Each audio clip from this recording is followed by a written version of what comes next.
क्यों किए, उससे पहले वजह देखिए। दरअसल भारतीयों से भरा हुआ यह जहाज था, इसमें भारतीय मौजूद थे, इस पर ईरान ने अटैक किया है।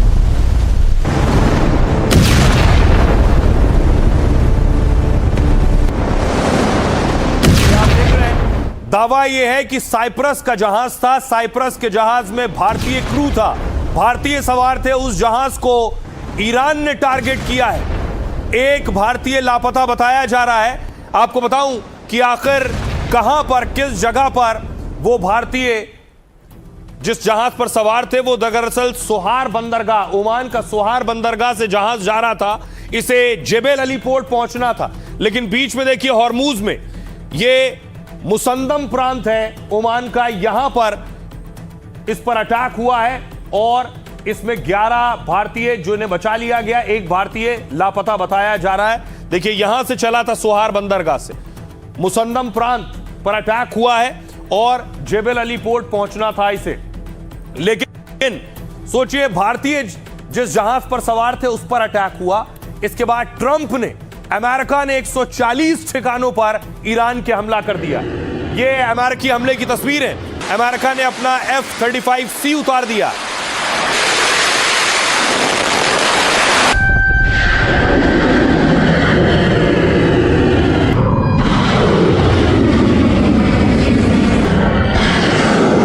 ये तस्वीरें आप देख रहे हैं F-35C, F-18 और टोमाहॉक मिसाइल से अमेरिका ने ईरान के 140 हमले किए ईरान पर।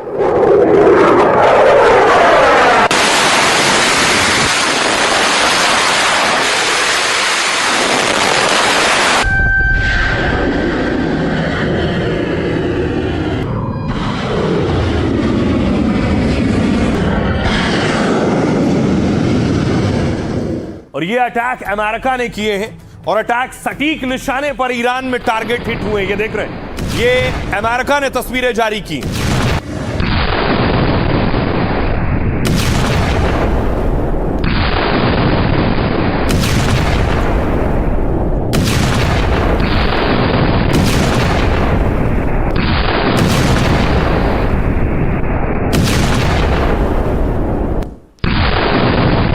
अब देखिए जरा, अमेरिका ने 140 अटैक किए ईरान पर। बड़ी बात यह है कि भारतीयों पर हमला हुआ था। ये ईरान का नक्शा है, ईरान के किन किन शहरों में, बुशहर में, जास्क में, चाबहार में, असालुयेह में और बंदरे देयर में, ये 5 वो बड़े ठिकाने जिन पर अमेरिका ने 140 अटैक किए। और अमेरिकी हमलों का मंजर आप सोचिए क्या रहा होगा जिस वक्त अमेरिका ने अटैक किए हैं। लगातार मिसाइलें दागी गई हैं और अत्याधुनिक खास मिसाइलों से ये हमले किए गए। कुछ इस तरह से एआई वीडियो है अमेरिका ने जो अटैक किए हैं ईरान के ऊपर।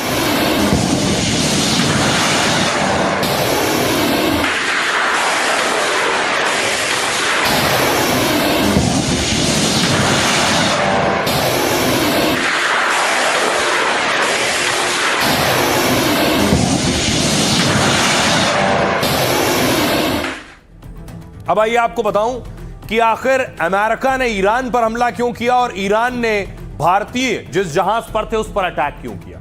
ईरान ने भारतीय नाविकों वाले जहाज को निशाना बनाया। हॉर्मूज में हमले का शिकार हुए जहाज पर 11 हिंदुस्तानी सवार थे। जिस जहाज पर हमला हुआ उसका नाम GFS गैलेक्सी है। यह साइप्रस के झंडे के तहत चलने वाला व्यापारिक जहाज है, यानी माल की ढुलाई होती है इस पर, जो कंटेनरों में पैक सामान लाने और ले जाने का काम करता है। GFS गैलेक्सी जहाज में 11 भारतीय क्रू मेंबर सवार थे। जहाज ने ओमान के सोहार बंदरगाह से अपनी यात्रा शुरू की और इसे करीब 500 किलोमीटर दूर UAE के जेबेल अली पोर्ट जाना था। लेकिन जब यह व्यापारिक जहाज हॉर्मूज को पार कर रहा था उसी वक्त ईरान ने GFS गैलेक्सी जहाज पर बड़ा हमला कर दिया। अमेरिका ने कहा व्यापारिक जहाज को IRGC ने टारगेट किया, यानी खमनेई की सेना ने, जिससे जहाज में आग लगी और इंजन को भारी नुकसान पहुंचा। हमले के बाद 11 में से 10 भारतीयों को बचा लिया गया, लेकिन एक भारतीय अभी लापता है जिसका रेस्क्यू किया जा रहा है, ढूंढा जा रहा है। हमले के बाद भारतीय विदेश मंत्रालय ने बयान जारी कर कहा है हम ओमान सरकार संग सर्च ऑपरेशन पर नजर रखे हुए हैं। भारत ने कहा हॉर्मूज में नागरिक जहाजों पर हमले रोके जाएं, तनाव कम करने और शांति बहाल करने की अपील की गई। ईरान का कहना है कि जहाज तय रूट को छोड़कर जा रहा था, इसलिए हॉर्मूज में उस जहाज पर हमें कार्रवाई करनी पड़ी, वो ये दावा कर रहे हैं। आइए अब आपको सुनवाता हूं, सुनिए जरा क्या कुछ कह रहे हैं एक्सपर्ट्स इस अटैक पर। जहाज पे अभी अटैक किया गया, उसमें भारतीय जो नागरिक हैं उनमें से एक की अभी भी लापता हैं और 10 को बचा लिया गया है, ओमान की सहायता से बचाया गया है। और ये काफी गंभीर एक हम मान सकते हैं कि ये इंसिडेंट है जिससे कि काफी नुकसान कहा जा सकता है कि हो सकता है। और फिर से जो एनर्जी सप्लाईज हैं, ऑयल और गैस की सप्लाईज हैं, उस पे एक तरह से फिर से अनिश्चितता बन सकती है, जिसका काफी हद तक नुकसान हो सकता है भारत को और दूसरे देशों को भी। कोई भी ऐसी अंडरस्टैंडिंग दोनों में नहीं हुई कि जिसके साथ कोई डील बना ली जाए और कोई एग्रीमेंट कर लिया जाए ताजो वेस्ट एशिया के अंदर बिल्कुल दोबारा शांति हो जाए। एक्सपायरी ऑफ मेमोरेंडम की टर्म के मुताबिक जो अमेरिका था उसने दोबारा जो एयर स्ट्राइक्स थी ईरान के ऊपर रीलॉन्च कर दी। तो ये मैं समझता हूं कि उन्होंने विदिन जो अंडरस्टैंडिंग थी उसके मुताबिक की है।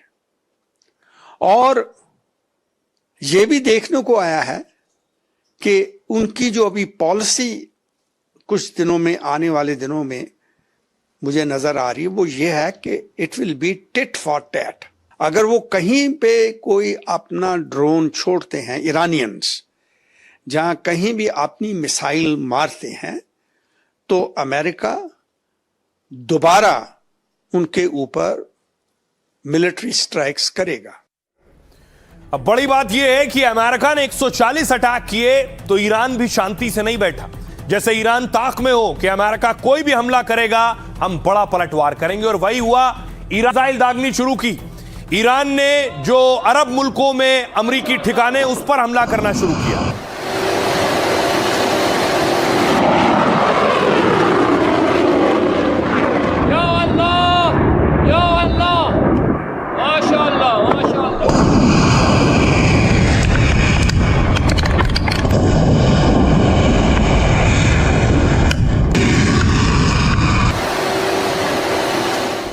खमनेई की तस्वीर लगाकर मिसाइल दागी और देखिए मिसाइल जाकर गिरी है बहरीन में। जो ईरान ने मिसाइल दागी वो बहरीन में जाकर गिरी।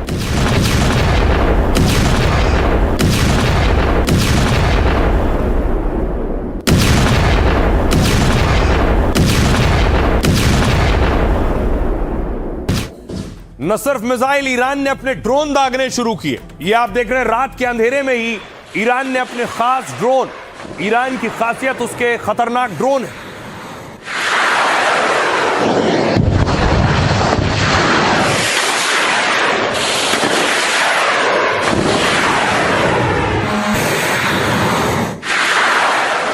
और ईरान के ड्रोन भी अमेरिका के ठिकाने जो अरब मुल्कों में, कुवैत में, देखिए ये आप देख रहे हैं कंट्रोल रूम की तस्वीर जहां सीसीटीवी लगे हुए हैं। धमाके आपको दिखाई देंगे, आसमान में आपको साफ रोशनी दिखाई देगी कि अटैक हो रहे हैं, मिसाइल और ड्रोन गिर रहे हैं।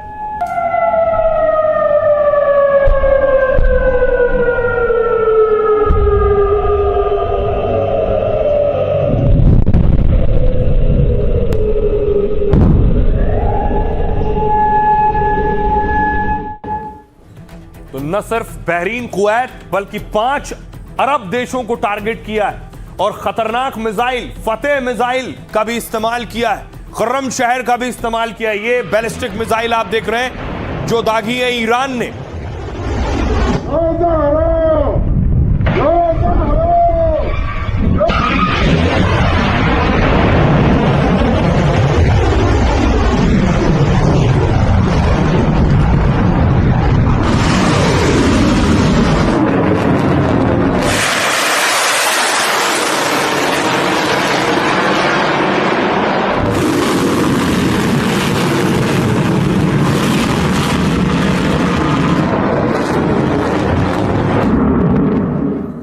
बैलिस्टिक मिसाइल, यानी रात में भी अटैक कर रहा था ईरान और दिन में भी अटैक कर रहा था। दिन में भी ड्रोन हमले किए, ये आप देख रहे हैं ड्रोन दागे। ये सारे ड्रोन कोई बहरीन में, यूएई में भी गिरने का दावा किया गया।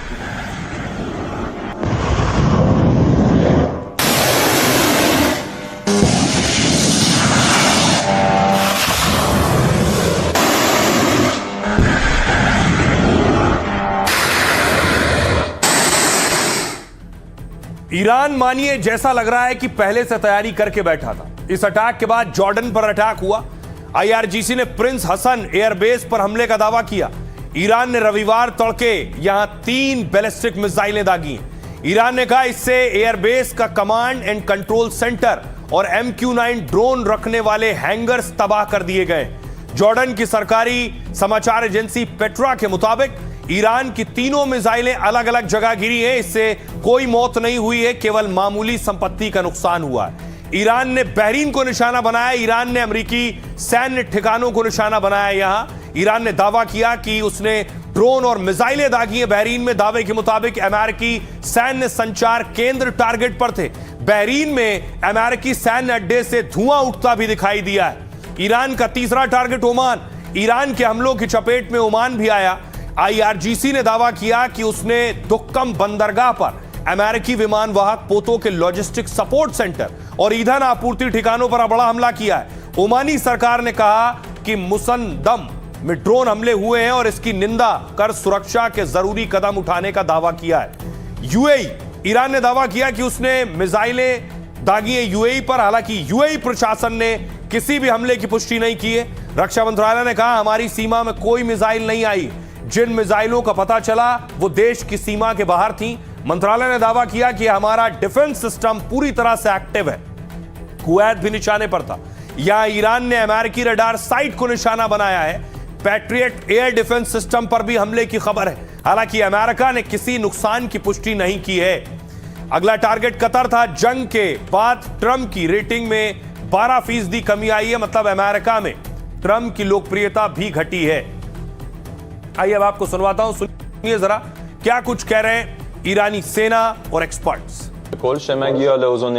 ईरान अब अपने अमेरिकी और इजरायली शत्रु संयुक्त अरब अमीरात, सऊदी अरब, कुवैत, बहरीन, जॉर्डन, कतर और उनके सभी सहयोगियों के बुनियादी ढांचे को निशाना बनाएगा। ये हमले विनाशकारी होंगे और अमेरिका और उसके सहयोगियों को आने वाले कई वर्षों तक इस क्षेत्र में तेल और गैस की आपूर्ति से वंचित कर देंगे। आपको चेतावनी दी जा चुकी है, अब कोई बहाना नहीं चलेगा। अमेरिकी सेंट्रल कमांड यानी कि सेंटकॉम ने ईरान पर फिर एक राउंड ऑफ स्ट्राइक किया और हम इस बात को समझेंगे जो ये एक युद्ध विराम का MOU था जो अमेरिका और ईरान के बीच में साइन हुआ था, इसको शिप्स पर अटैक करके स्ट्रेट ऑफ हॉर्मुज में ईरान ने ही तोड़ा है। ईरान को इस MOU से बहुत फायदा हो रहा था। उसको 300 बिलियन USD की एड का वादा अमेरिका ने कर दिया था, घोषणा कर दी थी इस MOU के माध्यम से।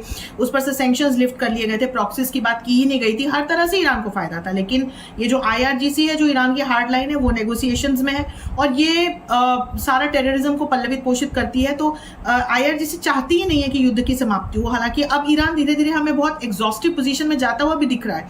ईरान बहुत समय तक इस युद्ध को झेल नहीं पाएगा। इस तरह के हालात में लगता है एस्केलेट ही होगी, क्योंकि ईरान ने अश्योर किया था कि 60 दिन तक एग्रीमेंट, जिस दिन MOU साइन हुआ उसके 60 दिन तक स्टेट ऑफ हार्मुज खुली है। लेकिन इनके IRGC ने 3 टैंकरों पर हमला किया। वो क्यों किया? जब आपने खुद ही बोला कि सारा फ्री है, आप 60 दिन के बाद देखेंगे, कोई सिस्टम बनाएंगे उसके बाद। तो शुरुआत तो फिर ईरान ने की, फिर अमेरिका ने ठोका, अभी आपस में लड़ रहे हैं। तो आई थिंक मुझे लगता है ऐसे हालात में बिगड़ेगी सिचुएशन, बेहतर तो नहीं होती दिखती। तो SP वैद्य साहब को आप सुन रहे थे जो कह रहे थे जो हालात बन रहे हैं इससे सिचुएशन, स्थिति और बिगड़ने वाली है। और जुबानी जंग से भी यही एहसास हो रहा है कि इतनी आसानी से हालात संभलने वाले नहीं है, क्योंकि ट्रंप भी गुस्से में और ईरान भी। ये मोहम्मद बी गालिबफ ईरानी संसद के अध्यक्ष हैं, कह रहे हैं एक तरफा समझौता का दौर खत्म हो चुका है, वादा निभाओ नहीं तो कीमत चुकाओ। हमने पहले ही कहा था, अब हकीकत सामने है। पीट हेग्सेथ, अमेरिकी रक्षा मंत्री, ईरान ने बहुत ही गलत फैसला लिया है वो कह रहे हैं, अब उसे इसकी बड़ी कीमत चुकानी पड़ेगी। मोहसिन रजाई सुप्रीम लीडर के सलाहकार हैं, वो कह रहे हैं हॉर्मुज ईरान के लिए एक हथियार है, यह रणनीतिक रोकथाम का हथियार है। देश अपनी रक्षा ताकत के दम पर लड़ेगा, अपने हितों और सुरक्षा की रक्षा करेगा। अमेरिकी सेंट्रल कमांड का कहना है ईरान ने शांतिपूर्वक जा रहे जहाज को निशाना बनाया है। जीएफएस गैलेक्सी पर खुले तौर पर अंधाधुंध हमला किया है। ईरान को एमओयू के पालन का एक और मौका दिया था, लेकिन ईरान इसमें फिर से पूरी तरह नाकाम रहा है। इस्माइल बघाई प्रवक्ता है ईरानी विदेश मंत्रालय के, वो कह रहे हैं हॉर्मूज पर फैसला हम और ओमान करेंगे। भविष्य के फैसले हमारी सलाह से होने चाहिए। सभी व्यवस्थाएं अंतर्राष्ट्रीय कानून के मुताबिक हो। ईरान अमेरिकी एमओयू के तहत फैसले होने चाहिए। मजीद इब्न अल रेजा कार्यवाहक रक्षा मंत्री ईरान के हैं। जंग के दौरान हमने ड्रोन निर्माण को बढ़ा दिया है, वो कह रहे हैं। ड्रोन प्रोडक्शन की क्षमता 3 गुनी बढ़ गई है। युद्ध के वक्त भी हमने रक्षा उत्पादन नहीं रोका था। एहसान कह रहे हैं, डिप्टी गवर्नर हैं बुशर प्रांत के, कि अमेरिकी हमलों में नुकसान की खबर नहीं है, न कोई मारा गया है न कोई घायल हुआ है। कई शहरों को अमेरिका ने निशाना बनाया है, लेकिन किसी बड़े नुकसान की पुष्टि नहीं हुई है। सुनिए जरा क्या कुछ कह रहे हैं ईरानी राजदूत। External actors संयुक्त राज्य अमेरिका ने ईरान की संप्रभुता और क्षेत्रीय अखंडता के खिलाफ बड़े पैमाने पर सैन्य हमले शुरू करके एक बार फिर से दायित्व का उल्लंघन किया है। इन हमलों ने ईरान के दक्षिणी शहरों और फारस की खाड़ी में स्थित कई ईरानी द्वीपों पर सैन्य प्रतिष्ठानों पर हमले शामिल हैं। ये नए हमले संविधान के अनुच्छेद 2 का एक घोर उल्लंघन है और इस्लामाबाद समझौते ज्ञापन के अनुच्छेद 1 का गंभीर उल्लंघन है। the responsibility of the Secretary General. फिर से वॉर शुरू हो गई है। और अगर ये वॉर जिस तरह के अभी बयान आ रहे हैं दोनों तरफ से, अमेरिका की तरफ से भी और ईरान की तरफ से भी, ऐसा नहीं लगता है कि इमीडिएटली वॉर ये रुक जाएगा। ये वॉर हो सकता है कि काफी दिन चले। सबसे बड़ा जो फैक्टर वो ये है कि जो बातचीत चल रही है ईरान और यूएस के बीच में, क्या उस बातचीत में किसी तरह की कोई सॉल्यूशन निकल कर आती है, खास करके जो पाकिस्तान मध्यस्थता कर रहा है, या फिर और भी खाड़ी के कुछ देश हैं जैसा कि सऊदी अरब और कतर या फिर टर्की, इजिप्ट, ये सब देश हैं जो एक तरह से मध्यस्थता का काम कर रहे हैं अभी। तो उन सब वो देश अगर सफल होते हैं तो हो सकता है कि वॉर लंबा ना चले, लेकिन अनिश्चितता एक जो है वो बनी रहेगी। अब एक डर सभी के जहन में, क्या फिर तेल का संकट आ जाएगा? क्या फिर तेल की कीमतें बढ़ जाएंगी? क्या फिर गैस की किल्लत हो सकती है? क्योंकि आपको लिए चलूं हॉर्मुज स्ट्रेट में क्या हो रहा है। आज की जो तस्वीरें हैं, ईरानी बोट जो हैं वो हॉर्मुज में है इस वक्त, और इन नावों को माना जाता है कि ये शिप्स को टारगेट करती हैं, तेल के जहाजों को टारगेट करती हैं, गैस के जहाजों को टारगेट करती हैं।